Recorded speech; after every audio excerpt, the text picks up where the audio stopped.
Hello students, last class में हमने excretion नाम का लाइफ प्रोसेस स्टार्ट कर दिया था और आज की क्लास में हम पढ़ेंगे एक्सक्रीशन इन ह्यूमंस।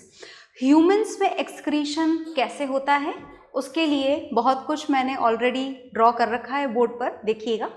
तो this is the excretory system in human beings. Okay, तो हम शुरुआत इस वाले फिगर से करेंगे, देखिएगा ध्यान से। ये हमारा पूरा एक्सक्रीटरी सिस्टम है। एक्सक्रीशन का क्या मतलब होता है ये मैं आपको समझा चुकी हूँ।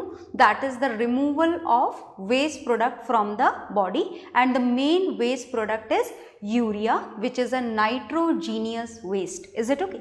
तो देखिएगा ध्यान से, यहाँ पर ये जो हमारा एक्सक्रीटरी सिस्टम है इसमें क्या क्या चीज़ें इन्वॉल्व हैं। तो देयर आर 2 किडनीज, ये 2 किडनीज होती हैं हमारे पास में। आगे देखिए, ये है रेनल आर्टरी। ओके, दिख रहा है आपको यहाँ पर, ये है जो हमेशा कैसा ब्लड लेकर के आती है हमारी किडनी में। हमारी किडनी में ये लेकर के आती है डर्टी ब्लड। डर्टी ब्लड का मतलब समझ गए ना? डर्टी ब्लड का मतलब है ना ऐसा गंदा नहीं, डर्टी ब्लड का मतलब that has the waste product in it, जिसमें यूरिया प्रेजेंट हो, सॉल्ट प्रेजेंट हो, एक्सेस ऑफ वाटर प्रेजेंट हो, वो वाला ब्लड। Is it okay? तो ये जो रेनल आर्टरी है ये दोनों किडनीज से कनेक्टेड है, देख सकते हैं आप। ये ग्रीन कलर से मैंने अलग से हाईलाइट कर दिया है इसको यहाँ पर। तो ये जो रेनल आर्टरी है ये कैसा ब्लड पहुँचाया इन्होंने किडनी में? इन्होंने पहुँचाया dirty blood which has to be purified, which has to be filtered, which has to be cleaned. Is it okay?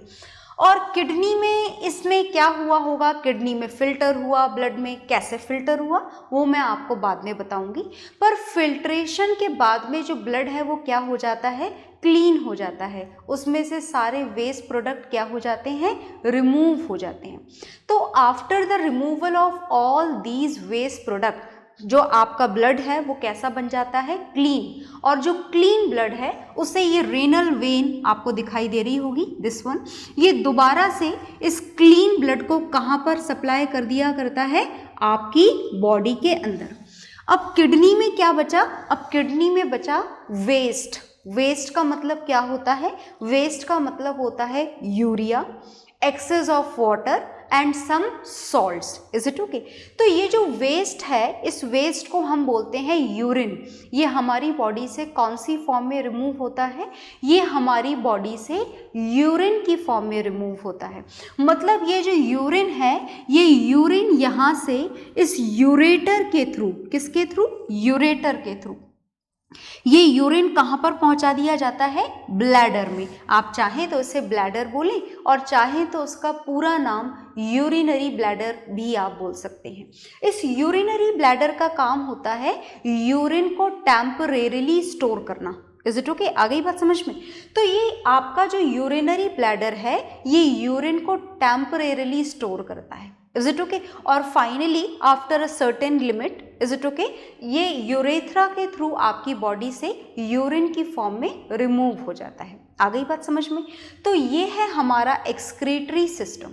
अब हमने यहाँ पर जाना कि रेनल आर्टरी जो है वो डर्टी ब्लड लेकर के आ रही है, रेनल वेन जो है वो क्लीन ब्लड लेकर के वापस बॉडी में जा रही है, ये यूरेटर है जो यूरिन कलेक्टिंग डक्ट है, ये ब्लैडर है और ये यूरेथ्रा है।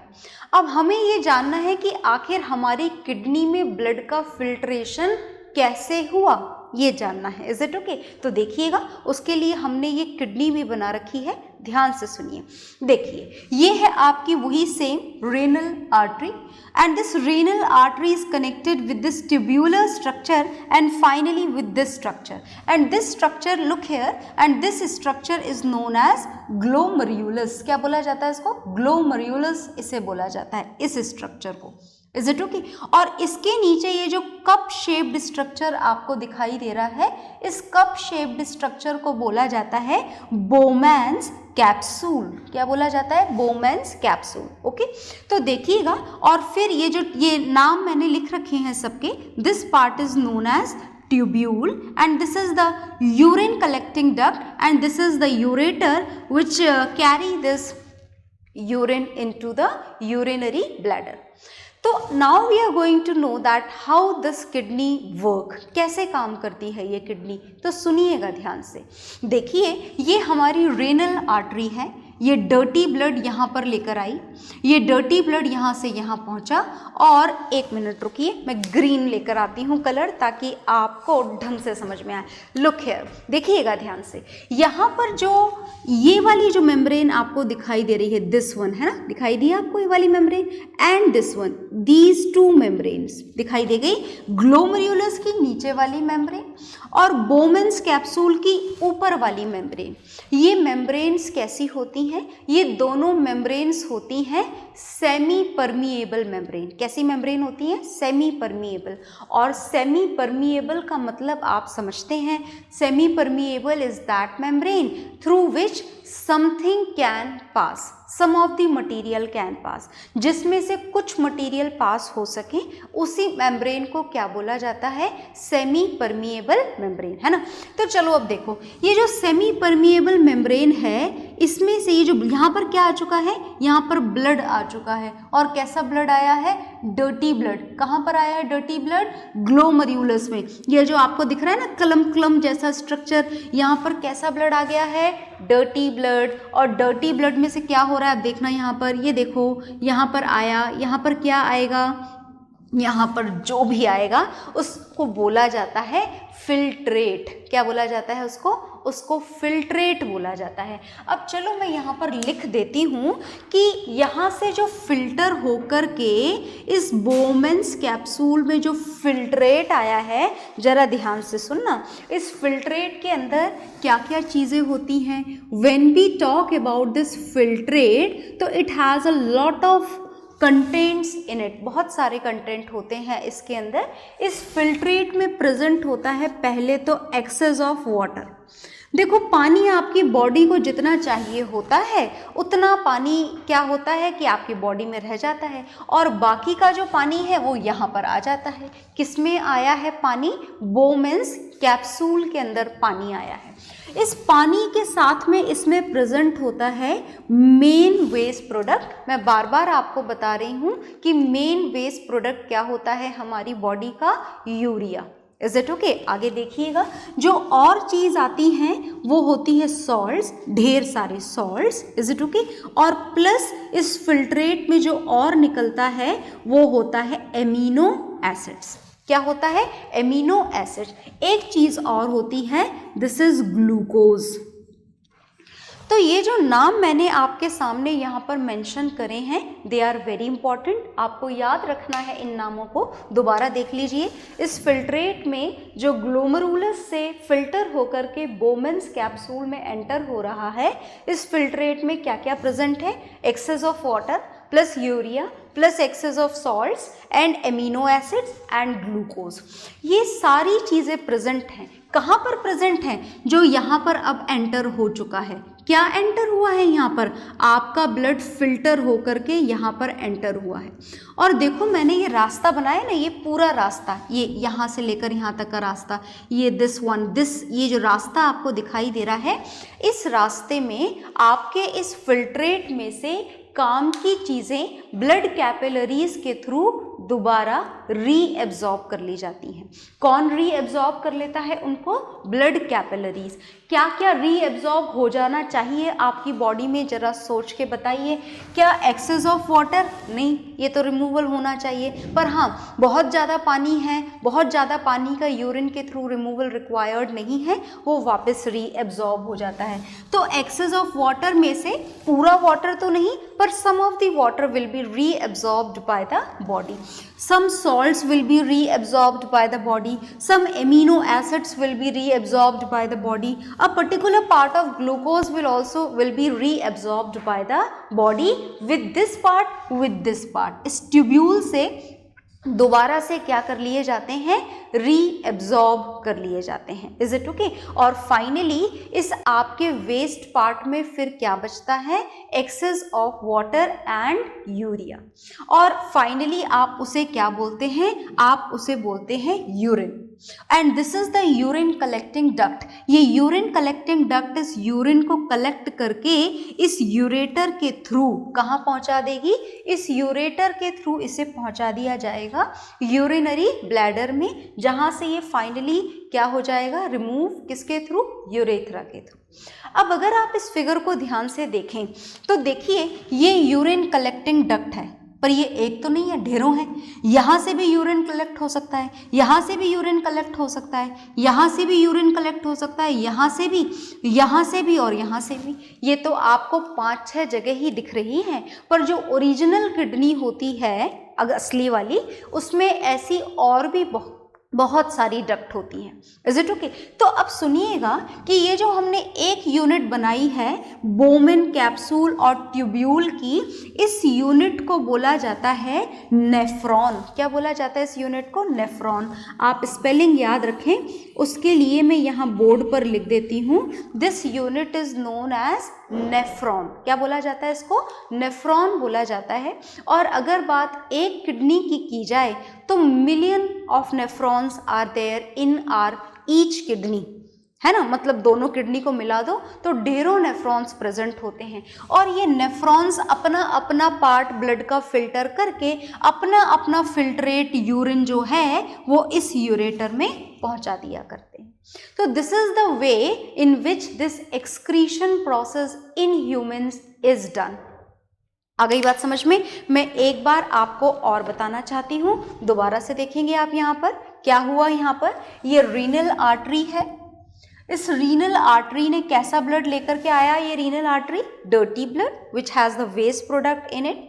और इस रीनल आर्टरी ने जो डर्टी ब्लड लेकर के आया, ये रीनल आर्टरी कहाँ पहुँचा दिया? किडनी में।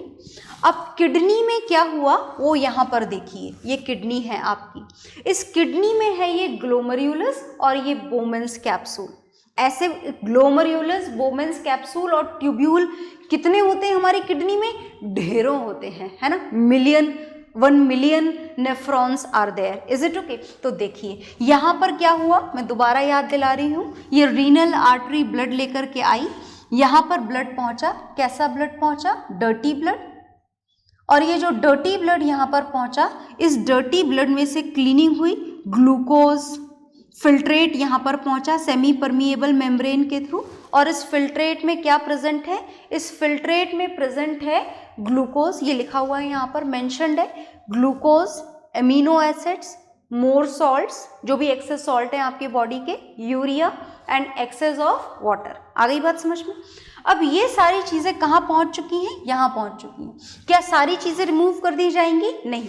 इस ट्यूब्यूल के रास्ते में ये यहाँ से निकल रहा है, ये यहाँ, फिर यहाँ से यहाँ, फिर यहाँ से यहाँ, इस पूरे रास्ते में इस जो फिल्ट्रेट में निकला है इसमें से कुछ पार्ट रीएब्जॉर्ब हो जाएंगे। क्या हो जाएंगे? Reabsorb. Glucose will be reabsorbed, amino acids will be reabsorbed, some of the salts will be reabsorbed, some of the water will be reabsorbed, but urea will not be reabsorbed. It should not be reabsorbed. Reabsorb होना ही नहीं चाहिए, urea तो completely waste product है। और finally ये यहाँ से जो बचा हुआ हिस्सा है सिर्फ और सिर्फ यूरिन, ये यूरेटर के थ्रू कहाँ पहुँचा दिया जाएगा? यूरिनरी ब्लैडर में। तो ये मैं आपको बार बार बता रही हूँ कि ये नेफ्रॉन है और ऐसे नेफ्रॉन ढेर सारे होते हैं हमारे ब्लड को किडनी के अंदर फिल्टर करने के लिए। And the detail structure of this nephron is also there in your notes, you may look at it and you may draw it from there. Is it okay? And this is the way in which the excretion in humans is done. Okay, तो आप इस part को note down करेंगे और फिर हम थोड़ा और जानेंगे। ओके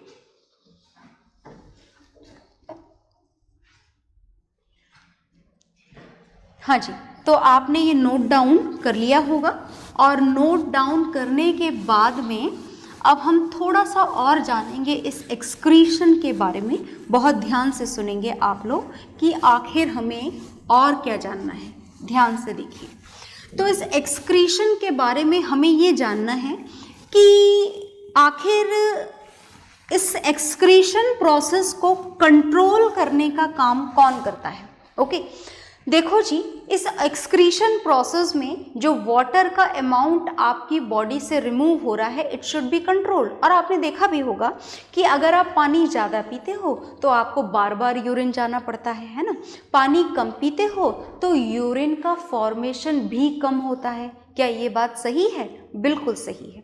और इस काम को कंट्रोल करने के प्रोसेस को बोला जाता है ऑस्मो रेगुलेशन। क्या बोला जाता है इस प्रोसेस को? इस प्रोसेस को बोला जाता है ऑस्मो रेगुलेशन। किस प्रोसेस को ऑस्मो रेगुलेशन बोला जाता है? This is the method of controlling the amount of urine. Is it okay? तो आपको ये बात याद रखनी है कि इस प्रोसेस को करने के लिए जो ग्लैंड्स रिस्पॉन्सिबल हैं, first of them is hypothalamus glands, जो आपके ब्रेन में लोकेटेड होती है। Second gland which helps in this process is pituitary gland, and third gland which helps in this process is adrenal gland. ये तीनों glands मिलकर के इस प्रोसेस को कंप्लीट करती हैं। कौन से प्रोसेस को कंप्लीट करती हैं? ऑस्मो रेगुलेशन के प्रोसेस को। तो आपको ऑस्मो रेगुलेशन आई होप समझ में आ गया होगा। Is it okay? इसके बाद में हमें ये जानना है कि इनकेस हमारी किडनीज काम करना बंद कर दें, है ना। आपने सुना है, this is a very common problem, बहुत ही कॉमन प्रॉब्लम है। किडनी फेलियर हो जाता है, किडनीज काम करना बंद कर देती हैं, मतलब आपका जो ब्लड का फिल्ट्रेशन प्रोसेस है वो फिल्ट्रेशन प्रोसेस क्या हो जाता है? बंद। मतलब अगर बॉडी के अंदर ब्लड में नाइट्रोजीनियस वेस्ट प्रोडक्ट हैं तो वो आपके ब्लड में ही एक्यूमुलेट होते रहेंगे। आपकी किडनीज आपके ब्लड को फिल्टर करने का काम अगर नहीं कर पा रही हैं, in that condition that particular problem is known as kidney failure. इस प्रॉब्लम को क्या बोला जाता है? इस प्रॉब्लम को बोला जाता है kidney failure. In that condition आपको क्या करना पड़ता है? सुनिएगा ध्यान से। भाई पहला ऑप्शन तो है कि किडनी का ट्रांसप्लांटेशन हो जाए। आई बात समझ में? किडनी को रिमूव करके कोई और ह्यूमन बीइंग की किडनीज वहाँ पर ट्रांसप्लांट कर दी जाए। पर ये जितनी आसानी से मैंने बोला, ये इतना आसान काम नहीं है ना। Kidney transplantation is not that much easy. क्यों नहीं है ईजी? क्योंकि किडनी कई बार अवेलेबल नहीं होती, कई बार मिसमैच करती है, तो सारी कंडीशन सूटेबल होना ऐसा पॉसिबल नहीं है। तो अगर किडनी ट्रांसप्लांटेशन पॉसिबल ना हो तो फिर क्या करवाना होता है? तो फिर सुनिएगा ध्यान से, तो फिर एक प्रोसेस करवाना होता है जिस प्रोसेस का नाम होता है डायलाइसिस। क्या नाम होता है? डायलाइसिस। और डायलाइसिस एक ऐसा प्रोसेस है जिसमें एक पर्टिकुलर मशीन को यूज करके ब्लड का क्या किया जाता है? फिल्ट्रेशन किया जाता है। आर्टिफिशियली आपके ब्लड को बिना किडनी के क्लीन कर दिया जाता है। Is it okay? तो एक पर्टिकुलर टाइम पीरियड के बाद में हॉस्पिटल जाना पड़ता है, वहाँ पर एडमिट होना पड़ता है, और वहाँ पर इस डायलाइजिंग मशीन के थ्रू किडनी का काम मशीन के थ्रू कर दिया जाता है, ब्लड का फिल्ट्रेशन कर दिया जाता है। तो देखिएगा कि वो काम कैसे किया जाता है। जैसे मान लीजिए कि this is the hand of human being. Human being का हैंड है ये, ओके। और इस ह्यूमन बीइंग के हैंड से हमने ये यहाँ पर एक आर्टरी को कनेक्ट करा। विच आर्टरी इट शुड बी? आपको नाम याद होना चाहिए। दिस इज रीनल आर्टरी, जो डर्टी ब्लड लेकर के आएगी। Is it okay? कैसा ब्लड होगा इसके अंदर? Dirty blood. और अब आप इसे उस मशीन में एंटर करवाने वाले हैं। कौन सी मशीन में एंटर करवाने वाले हैं? कोई बहुत स्पेशल कॉम्प्लिकेटेड डिज़ाइंड मशीन नहीं होती है ये, एक बहुत ही सिंपल सी मशीन होती है जिसमें प्रेजेंट होता है, क्या प्रेजेंट होता है? ये ऐसे ट्यूब्यूलर स्ट्रक्चर प्रेजेंट होते हैं। और इन ट्यूब्यूलर स्ट्रक्चर की खास बात ये है कि इन सबकी जो बाउंड्री होती है वो कैसी होती है? Semi permeable. कैसी मेम्ब्रेन है इन सबकी? इन सबकी मेम्ब्रेन है semi permeable. Is it okay? तो देखिएगा, मैं जितनी भी ये यहाँ पर ट्यूब्यूलर स्ट्रक्चर बना रही हूँ, they all are having the semi permeable membrane. तो ये सेमी परमिएबल मेम्ब्रेन से कवर्ड है। and this complete part is filled with a solution and this solution is known as, ये पूरा solution भरा हुआ है यहाँ पर, देखिएगा ध्यान से, और ये जो solution है इस solution को बोला जाता है dialyzing solution। क्या बोला जाता है इसको? dialyzing solution भी बोल सकते हैं, dialyzing fluid भी बोल सकते हैं, आप जो बोलना चाहें बोलें। Is it okay? And finally this lower end, ये इसका जो lower end है, यहाँ से यहाँ तक पहुँचते पहुँचते आपका ब्लड प्योरीफाई हो चुका होता है और फिर यहाँ से ये जो क्लीन ब्लड है ये आपकी वेन्स के थ्रू आपकी बॉडी में क्या कर दिया जाता है? रीसप्लाई कर दिया जाता है। Is it okay? और ऐसा हो पाने के लिए जो डायलाइजिंग फ्लूइड आपने यहाँ पर फिल करा है इसकी जो कंसंट्रेशन है that should be exactly same as that of the blood, pure blood without any waste. तो देखिएगा ध्यान से, इस आर्टरी के थ्रू जब यहाँ पर डर्टी ब्लड आया तो इस डर्टी ब्लड में से जो वेस्ट पार्ट है वो इस डायलाइजिंग सॉल्यूशन में चले जाते हैं। कौन से प्रोसेस के थ्रू चले जाते हैं? डिफ्यूजन प्रोसेस के थ्रू, क्योंकि इस डर्टी ब्लड में नाइट्रोजीनियस वेस्ट का प्रेशर ज़्यादा है और ये बाहर जो डायलाइजिंग फ्लूइड आपने फिल करा है इसकी कंसंट्रेशन बिल्कुल प्योर ब्लड के बराबर है। इन दैट कंडीशन यहाँ से सारे नाइट्रोजीनियस वेस्ट निकल करके इस डायलाइजिंग फ्लूइड में जाया करते हैं, है ना। ये सारा वेस्ट निकल कर कहाँ चला गया? डायलाइजिंग फ्लूइड में। तो सारा वेस्ट इस फ्लूइड में चला जाता है, ये फ्लूइड अनक्लीन हो जाता है, आपको इसे बार बार रिप्लेस करना होता है ना, बार बार इसे रिमूव करके नया डायलाइजिंग सॉल्यूशन इसमें फिल करना होता है ताकि ब्लड फिल्ट्रेशन का काम प्रॉपरली हो पाए। ओके, और फाइनली ऊपर से लेकर नीचे तक पहुंचते पहुंचते इस रास्ते से हर ट्यूब्यूल में एक ही काम हो रहा है कि डिफ्यूजन प्रोसेस से नाइट्रोजीनियस वेस्ट किस में जा रहे हैं? डायलाइजिंग फ्लूइड में जा रहे हैं। आ गई बात समझ में? और यहाँ तक पहुँचते पहुँचते ब्लड हमारा कैसा हो जाता है? कंप्लीटली क्लीन, और उसको बॉडी में दोबारा पहुँचा दिया जाता है। तो this is the process by which this phenomena dialysis is done. अब एक प्रॉब्लम है इस प्रोसेस में। क्या प्रॉब्लम है? कि आपने अभी थोड़ी देर पहले जो किडनी का फंक्शन पढ़ा था उसमें एक खास बात ये थी कि इसमें से जो फिल्ट्रेट निकल रहा था उसमें जो एक्स्ट्रा ग्लूकोज था, जो एक्स्ट्रा एमिनो एसिड था, जो काम के सॉल्ट्स थे, उनका हमारे ब्लड कैपिलरीज के थ्रू क्या हो रहा था? रीएब्जॉर्प्शन हो रहा था। वो रीएब्जॉर्प्शन का काम इस डायलाइसिस वाले प्रोसेस में नहीं हो पाता। मतलब कई बार नाइट्रोजीनियस वेस्ट के साथ साथ कुछ काम के सॉल्ट और कुछ ग्लूकोज वाला पार्ट भी वेस्ट के साथ में रिमूव हो जाया करता है। Is it okay? पर खैर this is the only option जब तक कि किडनी का ट्रांसप्लांटेशन पॉसिबल ना हो। ओके, तो whatever is there on the board you have to note it down. आप नोट डाउन करेंगे इसको, और नोट डाउन करने के बाद में एक बात जो मैं आपको बताना चाहती हूँ कि इस प्रोसेस के साथ साथ हमारा जो चैप्टर है लाइफ प्रोसेसेस वो ख़त्म हो गया है और नेक्स्ट क्लास में हम नेक्स्ट चैप्टर स्टार्ट करेंगे। Okay, bye everyone.